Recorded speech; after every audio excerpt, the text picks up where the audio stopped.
सहनाववतु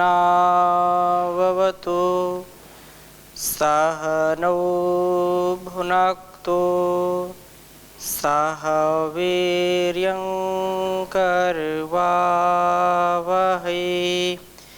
तेजस्विनावधीतमस्तु मा विद्विषावहै। ओम शांति शांति शांति। वैदिक जीवन पद्धति की इस कक्षा में आप सबका हार्दिक स्वागत है, अभिनंदन है। लगातार हम ऋग्वेद के मंत्रों का स्वाध्याय कर रहे हैं और ऋग्वेद के प्रथम मंडल के हमने लगभग 26-27 सूक्त का स्वाध्याय किया था। आज हम 27वें सूक्त के अंतिम मंत्र अर्थात 13वें मंत्र का स्वाध्याय करेंगे और जिसमें बहुत ही विशेष बात कही है कि हमारा जीवन जो उस परमात्मा की विशेष कृपा से हमको सुलभ हुआ है, हमको मिला हुआ है, हम उसकी प्रार्थना करें, उपासना करें, उसके द्वारा दिए गए ज्ञान को सुने सुनाएं, ज्ञान प्राप्त करके अपने जीवन की उन्नति करें। और यह जब जीवन हमारा श्रेष्ठ आचरण करने वाला बनेगा, अर्थात अपने जीवन में हम सदाचरण करेंगे, अपने जीवन में सद्व्यवहार का ध्यान रखेंगे, सदाचार का ध्यान रखेंगे, तो निश्चित रूप से हमारा जीवन कल्याणकारी होगा।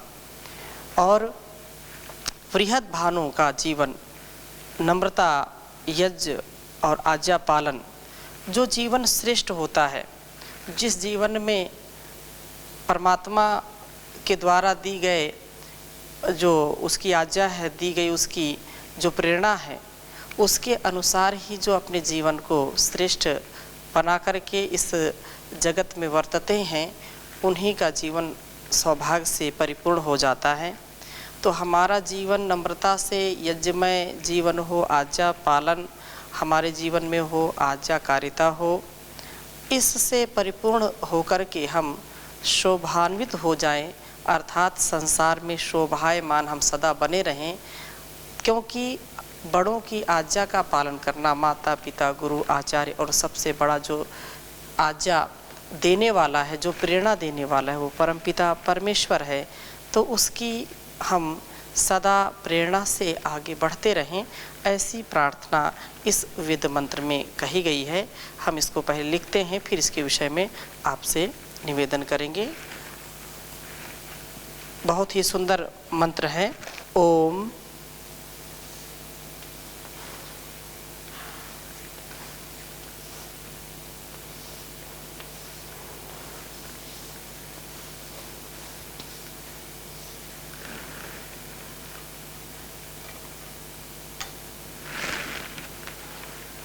नमो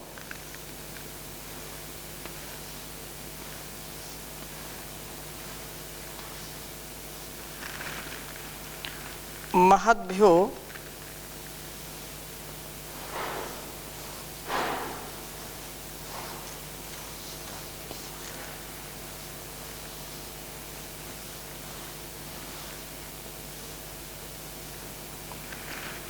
ओम नमो महद्भ्यो नमो अर्भकेभ्यो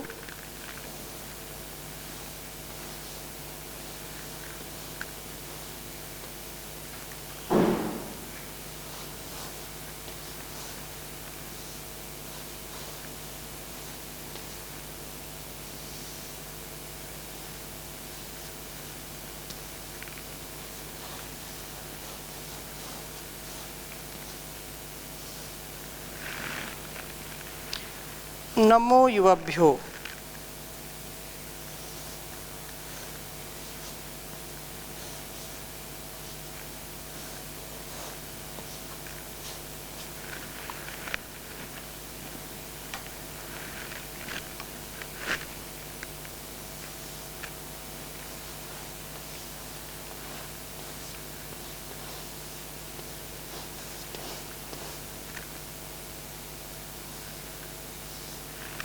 नमो युवभ्यो नमः आशिनेभ्यः।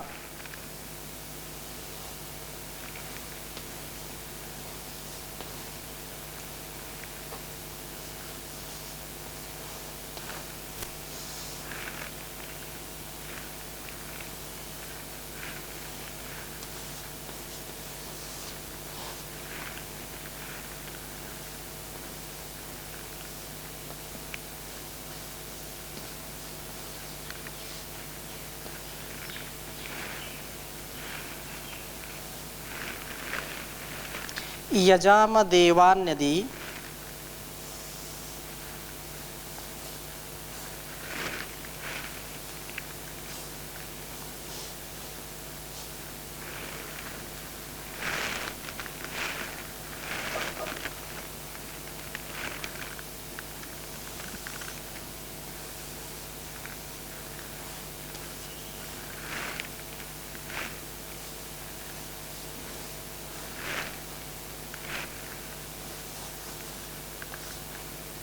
देवान्यदि शक्नवाम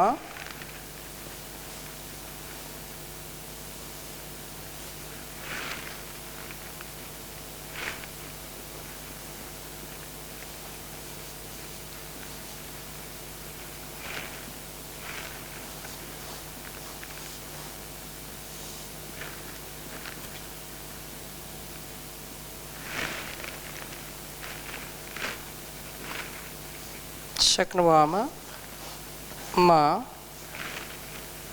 ज्यायसः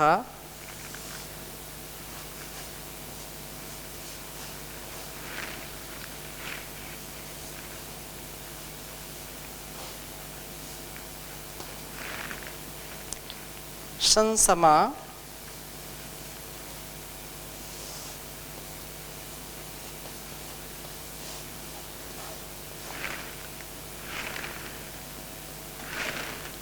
वृक्षिदेवाः।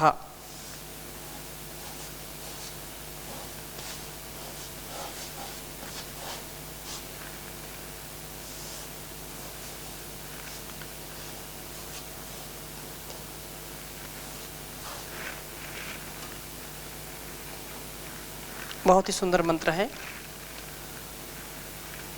ओम नमो महद्भ्यो नमो अर्भकेभ्यो नमो युवभ्यो नमः आशिनेभ्यः। यजाम देवान्यदि शक्नवाम ज्यायसा शंसमा वृक्षिदेवाः। ओम नमो महद्भ्यो नमो अर्भकेभ्यो नमो युवभ्यो नमः आशिनेभ्यः। यजाम देवान्यदि शक्नवाम ज्यायसा शंसमा वृक्षिदेवाः। इसका भावार्थ इस प्रकार से है, जो प्रभु का ज्ञान अपने जीवन में उतारता है तो वह ज्ञान सदा बढ़ाता रहता है परमपिता परमेश्वर, और उसके ज्ञान के अनुसार जैसा उसने हमको आदेश उपदेश निर्देश दिया है उसी के अनुरूप हमारा जीवन नम्रता से यज्ञीय जीवन हम जीने वाले हों तथा प्रभु की आज्ञा पालन में हम सदा तत्पर रहें।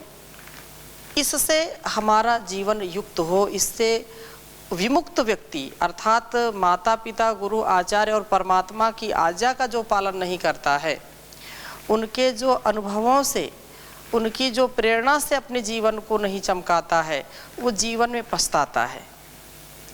इसलिए यहाँ ये प्रार्थना की गई है कि हमारा जो जीवन हो वो बड़ों की आज्ञा में अपने को फलीभूत करने वाला हो, अर्थात हमारे जीवन में ऐसी नम्रता, ऐसी क्षमता होनी चाहिए, ऐसी विनम्रता विनयशीलता होनी चाहिए कि यदि माता पिता ने कोई बात कही है और जो पिताओं का पिता है, जो माताओं का भी माता है, वह जगत जननी जगत पिता, उसकी आज्ञा तो कभी भी ऐसा नहीं कि वह उल्लंघनीय हो।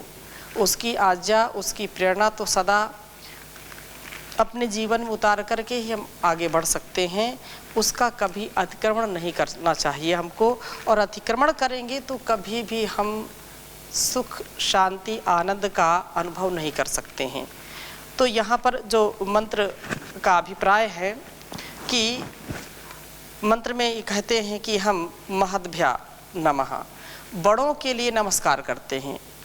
एक श्लोक आप सभी जानते हैं, अभिवादनशीलस्य नित्यं वृद्धोपसेविनः चत्वारि तस्य वर्धन्ते आयुर्विद्या यशोबलम। 4 चीज़ें अपने आप बढ़ जाती हैं एक केवल काम करने से। ये 4 चीज़ें हमारी यदि बढ़ी हुई हैं और ये एक काम हम छोड़ देते हैं तो धीरे धीरे ये 4 चीज़ें नष्ट होने लगती हैं। अभिवादनशीलस्य नित्यं वृद्धोपसेविनः, जो मनुष्य, जो व्यक्ति, जो संतान अपने से बड़ों का, माता पिता, गुरु, आचार्य, अतिथि, जो अब समाज में बड़े हैं, आयु में बड़े हैं, ज्ञान में बड़े हैं, उनका जो सत्कार करते हैं, उनका जो सदा प्रियाचरण करते हैं, उनके प्रति सदा नतमस्तक होकर के अभिवादन करते हैं, उनको नमस्कार करते हैं, उनकी सेवा शुश्रूषा में अपने जीवन को लगाते हैं, उनकी आज्ञा का एक बार भी उल्लंघन नहीं करते, जो बड़ों की आज्ञा का उल्लंघन नहीं करते हैं, उनका सदा अभिवादन करते हैं। वे आते हैं तो अपने आसन से जो उठ कर के खड़े हो जाते हैं, उनको सबसे पहले आसन देते हैं। जब वो कोई प्रश्न पूछते हैं तो बड़ी विनम्रता पूर्वक उसका उत्तर देते हैं। तो ऐसे जो लोग होते हैं उनकी आयुर्विद्या, यश और बल, 4 चीज़ें बढ़ जाती हैं। आयु भी बढ़ जाती है, विद्या भी बढ़ जाती है, यश भी बढ़ जाता है और उनका बल भी बढ़ जाता है, आत्मबल बढ़ता है, शरीर बल बढ़ता है, लोक का बल बढ़ जाता है। इसलिए हम सदा सर्वदा इस बात का ध्यान रखें कि उस परमात्मा की आज्ञा का पालन करें, बड़ों के लिए सदा नमस्कार करते रहें।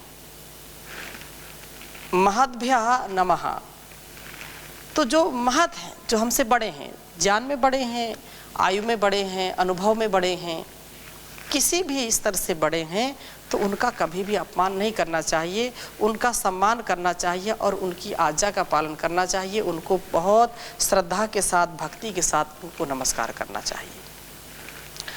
अर्भकेभ्यः नमः, छोटों के लिए नमस्कार करते हैं। जो अपने से छोटे हैं उनका भी ऐसा नहीं मानना चाहिए कि तो छोटे हैं, इनसे कभी भी कुछ हमको काम नहीं पड़ेगा अथवा क्या लेना देना इनसे, छोटों का क्या, ऐसा नहीं हमारे विचार में आना चाहिए। हमारे स्वभाव में छोटों को भी नमस्कार करने का स्वभाव बनना चाहिए। इससे अहंकार हमारा दूर होता है तथा उन छोटों के प्रति हमारा प्रेम बढ़ता है, स्नेह बढ़ता है। और स्नेह से हम जब परिपूर्ण होते हैं तो छोटों का भी उत्तरदायित्व बढ़ जाता है और वो हमारी सदा जय जयकार करते हैं। छोटों का, जैसे बड़ों का हम सम्मान करते हैं, वैसे छोटों का भी सम्मान हम करें। और छोटों का सम्मान करने से भी हमारी यश कीर्ति बढ़ जाती है, हमारा बल बढ़ जाता है। क्योंकि जब छोटे हमारे निकट नहीं होंगे, छोटों से हमारा स्नेह नहीं होगा, छोटों के प्रति हमारा आदर का भाव नहीं होगा, तो उनके अंदर भी हमारे लिए कोई ऐसा भाव नहीं होगा। तो ये परस्पर से सारा संसार चलता है, परस्परता में ही सारा संसार हम देख सकते हैं। पूरा नेचर जो प्रकृति है वो परस्पर एक दूसरे का आश्रय लेकर के आगे बढ़ते हैं। हमारा जीवन भी ऐसे ही परस्परता में ही आगे बढ़ता है। तो हम अर्भकेभ्यः नमः, छोटों के लिए भी नमस्कार करते हैं जो। और युवाभ्यः नमः, अवस्था के दृष्टिकोण से नौजवानों के लिए भी नमस्कार करते हैं। और आशिनेभ्यः, जो अवस्था को बहुत कुछ व्याप्त कर चुकी हैं, उन वृद्धों के लिए भी, जो वृद्ध हैं उनके लिए भी नमस्कार करते हैं। अर्थात छोटे बड़े नौजवान वृद्ध चाहे किसी भी अवस्था के हों लोग, उनके साथ नमस्कार जो करते हैं, उनके साथ जो नम्रता से बर्ताव करते हैं, वो हमारे वर्ताव में अभिमान की गंध भी नहीं होती है। और शक्नवाम, यदि समर्थ होते हैं तो देवान यजामा, देवताओं का यजन करते हैं, शक्ति के अनुसार देव यज्ञ को अवश्य करते ही हैं। अर्थात सारा ही नहीं खा लेते, जो यज्ञीय भावना है, देही में ददामिते जैसी बात है। और देवो भूत्वा यजेत देवम, देवता की पूजा यदि हमको करनी है, देवताओं को यदि प्रसन्न करना है, तो हमको सबसे पहले देवता बनना पड़ेगा। यदि हम यज्ञ करना चाहते हैं, यज्ञ का आयोजन करना चाहते हैं, यज्ञीय जीवन जीना चाहते हैं, तो हमारे अंदर देव पूजा, संगतिकरण, जो दान की भावना है, वो हमेशा बनी रहनी चाहिए। और ऐसा करने से व्यक्ति अहंकार रहित हो जाता है। यही इस वेद मंत्र का मूल अभिप्राय है कि अपने से छोटों का, अपने से बराबरी वालों का, अपने से वृद्धों का सदा हम उनका गुणगान करें, सदा उनको नमस्कार करें, सदा उनसे प्रेममय जीवन जीने की चर्चा करें और वैसा जीने का प्रयास करें। इससे हमारा जीवन बहुत सुखमय आनंदमय होगा। और कहा है, हे देवाः, दिव्य शक्तियों, आप सबकी हम पर ऐसी कृपा हो कि हम ज्यायसः शंसम, बड़े के कहने को माँ आवृक्षी, किसी भी प्रकार तोड़े नहीं, जैसा बड़े कहें वैसा ही हम करें, उनकी आज्ञा को अवश्य हम मानें। अर्थात हम उनकी आज्ञा में सदा अपने जीवन को बढ़ाते रहें, एक भी हम उनकी आज्ञा का उल्लंघन न करें। क्योंकि बड़ों की आज्ञा यदि हम पालते हैं, बड़ों की आज्ञा का हम उल्लंघन नहीं करते हैं, तो वैसे हमारा सामर्थ्य बढ़ जाता है। जैसे माता पिता या गुरु हमारी आयु से कई गुना उनकी आयु बड़ी होती है और पूरे जीवन के अनुभव को हमारे सामने रखते हैं, पूरे जीवन के अनुभव को हमको बताते हैं। तो या यदि हमारी 20 वर्ष की आयु है और हमारे गुरु यदि 40 वर्ष 60 वर्ष के हैं, 80 वर्ष के हैं, तो 20 वर्ष की आयु में 80 वर्ष का अनुभव वो ऐसे ही दे देते हैं, तो हमारे 60 वर्ष बच जाते हैं।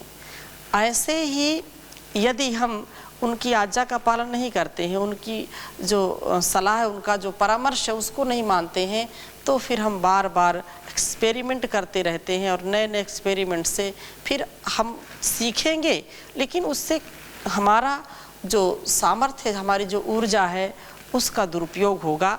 ऐसे हम ना करें, हम सदा उनकी स्तुति करें, उनके द्वारा हम अपने जीवन को आगे बढ़ाएं।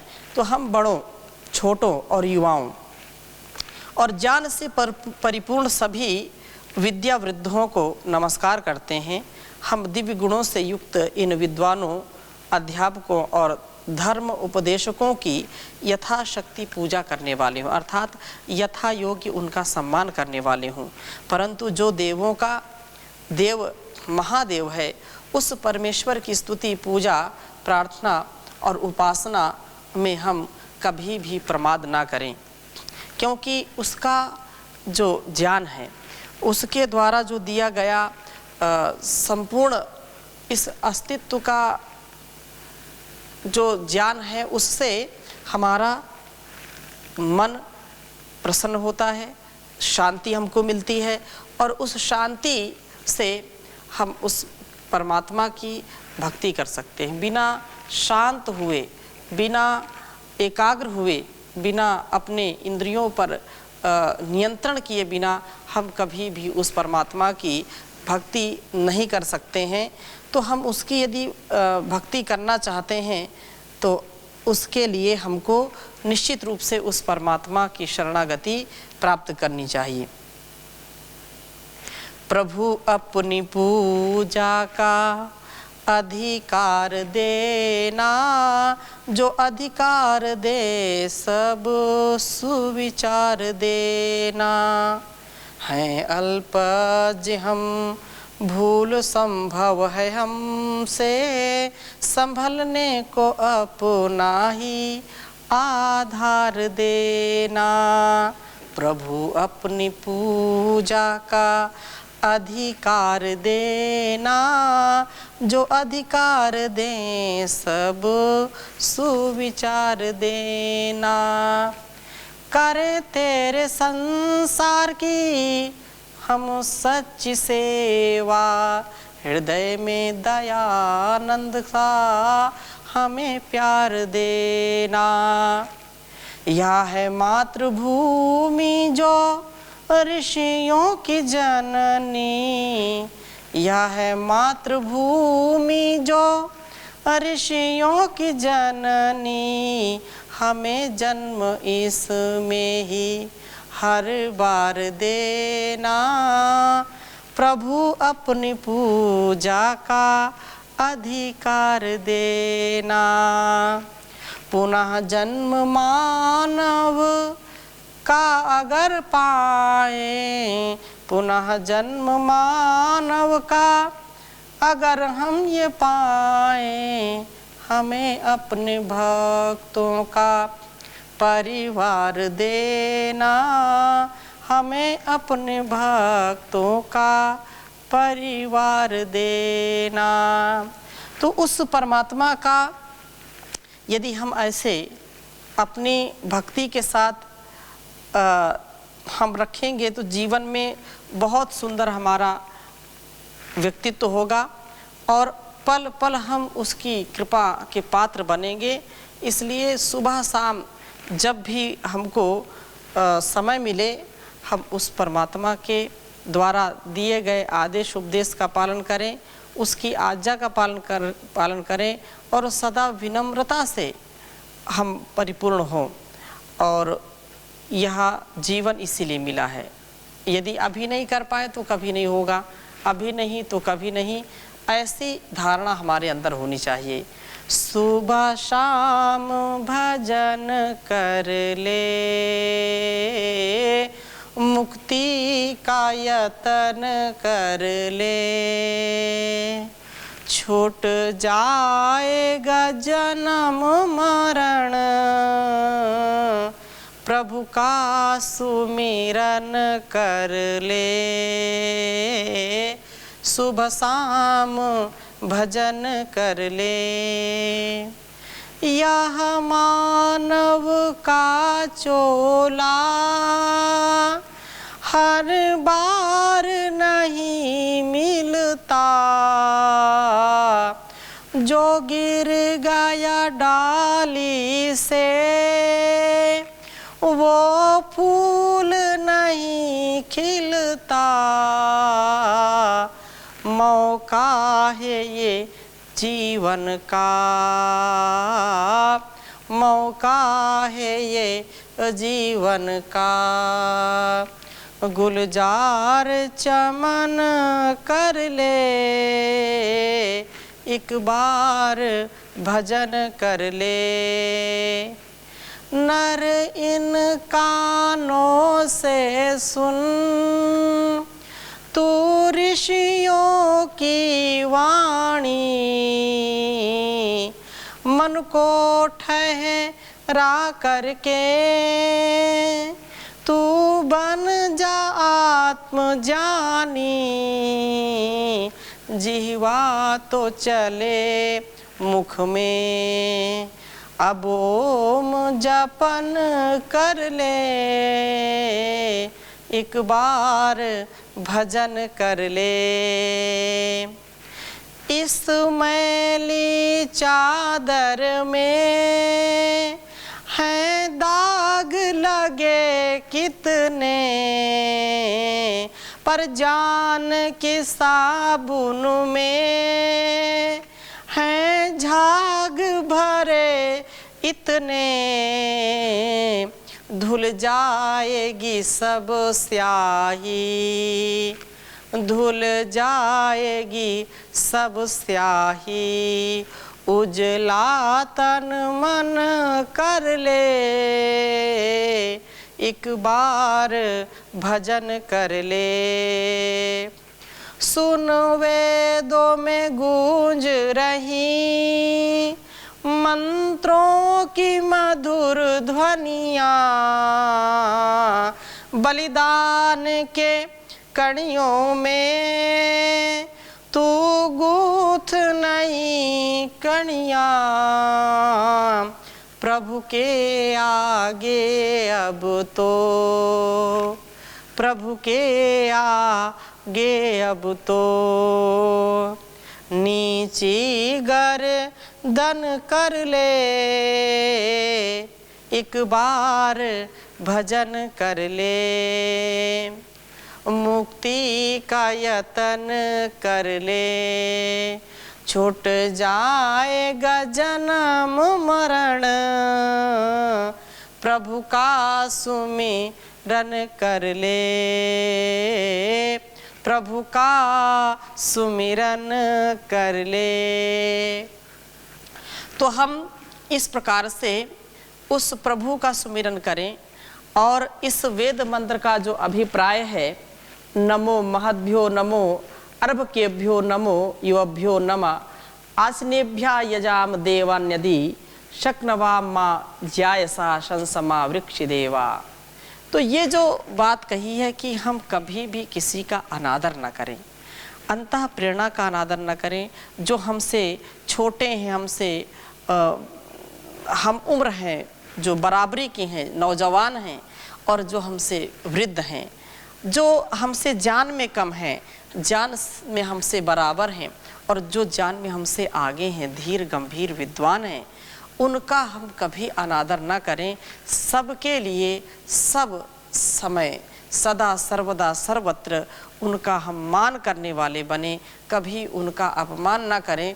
और ऐसा करने से हमारा सामर्थ्य बढ़ेगा, आत्मबल बढ़ेगा, यश कीर्ति बढ़ेगी, बल विद्या बढ़ेगा। इससे हमको असीम आनंद और सुख शांति का अनुभव होगा। तो ऐसी हमारी मनोकामना यह सार्थक हो इन्हीं शुभ संकल्पों के साथ। ओम शांति शांति शांति।